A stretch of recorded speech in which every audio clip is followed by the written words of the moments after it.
Morning all, and welcome to the second bite size around formative teaching, where we'll be looking at how we can use feedback to help students move forwards. So as an overview, here are the 5 elements of this series of different bite-sized videos, with today our focus, as I said, being on that idea of using feedback to move forwards, where hopefully we can use our feedback to help our students to develop appropriate but also ambitious learning goals. And therefore then the kind of the feedback that we provide has to be realistic, but also challenge the students to do better and improve.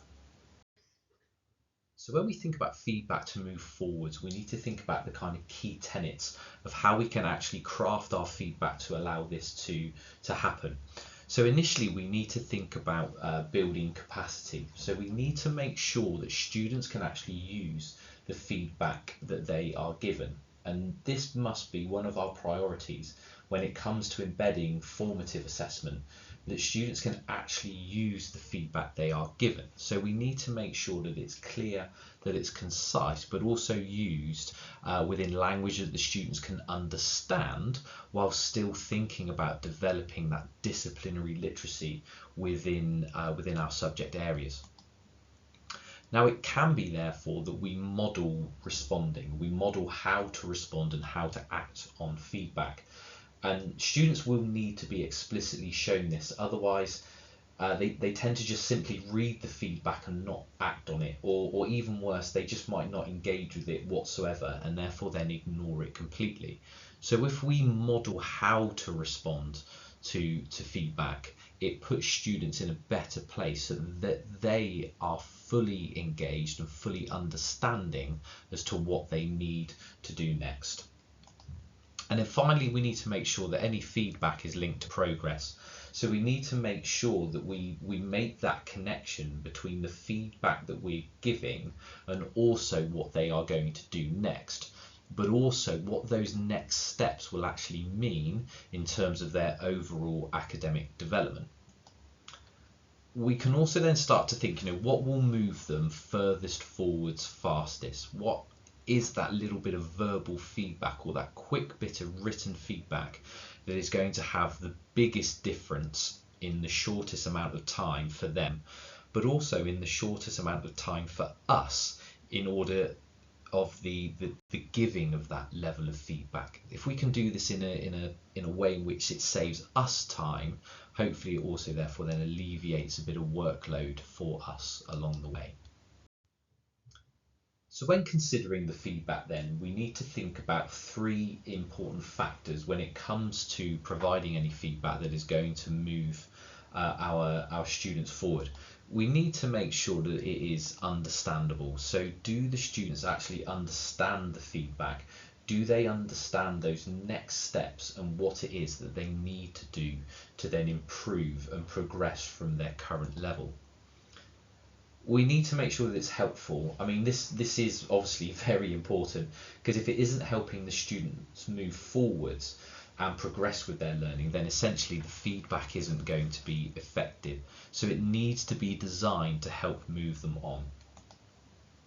And then finally, is it actionable? Are we actually giving them a task to do as a result? Can they actually act on that feedback?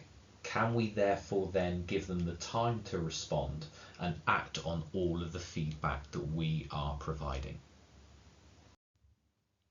So when we consider actually constructing feedback, and again, whether that be written or whether it be verbal during the lessons themselves, we can consider 3 things. We can consider some feedback around the process, we can consider feedback around the outcome, and we can consider feedback that then gives them those next steps. That's something else to then go away and do. So it could be structured along the lines of, because you did this, that's the process, you were able to get this outcome. So we can use that kind of structure to then cover both the process and the outcome phase of our feedback. In terms of then the next steps, we can then say, if you did this process, you will be able to achieve this outcome. So again, using that process and outcome style of language to then set the next steps and then follow-up activities that are going to therefore then lead to progress for the students. This also allows them to be explicitly clear, not only just around the actual knowledge that they need to develop, but also the skills that they need to develop to be able to grow that knowledge. So actually having our students in a position where they're very clear about how they need to progress gives them that idea as to, well, this is where I am and why, and this is how I therefore then move to that next part within my own learning. So we want students to therefore then do something with the feedback that we are giving them. And actually, if we respond to them with a direct task, this actually allows them to be in a position where they have a way of moving forwards and actually therefore then have to interact with the feedback that we're giving.